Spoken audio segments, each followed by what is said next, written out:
ప్రజాప్రతినిధులు మారినా అధికారులు మారినా ఆదిలాబాద్ లో ఆదివాసీ గర్భిణీలకు మాత్రం ప్రసవ వేదన తప్పడం లేదు.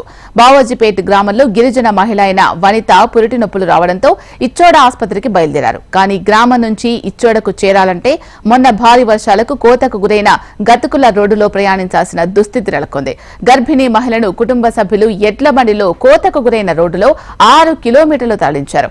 అక్కడి నుంచి జీపులో ఇచ్చోడ ఆసుపత్రికి చేర్చారు. తీరా ఇచ్చోడ ఆసుపత్రికి చేరిన తర్వాత గర్భిణికి నెలలు ఇంకా నిండలేదని ఆదిలాబాద్ రిమ్స్ కు రిఫర్ చేశారు ఇచ్చోడ వైద్యులు. అయితే ఇచ్చోడ ఆసుపత్రి ఆవరణలో ఎంపీ ల్యాండ్స్ అంబులెన్స్ ఉండగా అందులో కాకుండా బజార్ హత్నూర్ కు చెందిన 108 అంబులెన్స్ ను రప్పించి అందులో గర్భిణీ మహిళను రిమ్స్ కు తరలించారు.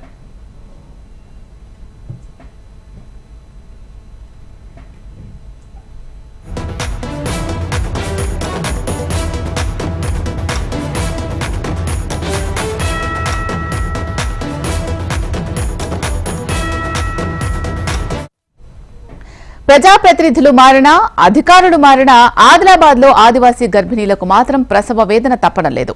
బావోజీపేట్ గ్రామంలో గిరిజన మహిళ అయిన వనిత పురిటి నొప్పులు రావడంతో ఇచ్చోడ ఆసుపత్రికి బయలుదేరింది. కానీ గ్రామం నుంచి ఇచ్చోడకు చేరాలంటే మొన్న భారీ వర్షాలకు కోతకు గురైన గతుకుల రోడ్లో ప్రయాణించాల్సిన దుస్థితి. గర్భిణీ మహిళను కుటుంబ సభ్యులు ఎడ్ల బండిలో కోతకు గురైన రోడ్డులో 6 కిలోమీటర్లు తరలించారు. అక్కడి నుంచి జీప్లో ఇచ్చోడ ఆసుపత్రికి చేర్చారు. తీరా ఇచ్చోడ ఆసుపత్రికి చేరిన తర్వాత గర్భిణికి నెలలు ఇంకా నిండలేదని ఆదిలాబాద్ రిమ్స్ కు రిఫర్ చేశారు ఇచ్చోడ వైద్యులు. అయితే ఇచ్చోడ ఆసుపత్రి ఆవరణలో ఎంపీ ల్యాడ్స్ అంబులెన్స్ ఉండగా అందులో కాకుండా బజార్ హత్నూర్ కు చెందిన 108 అంబులెన్స్ ను రప్పించి అందులో గర్భిణీ మహిళను రిమ్స్ కు తరలించారు.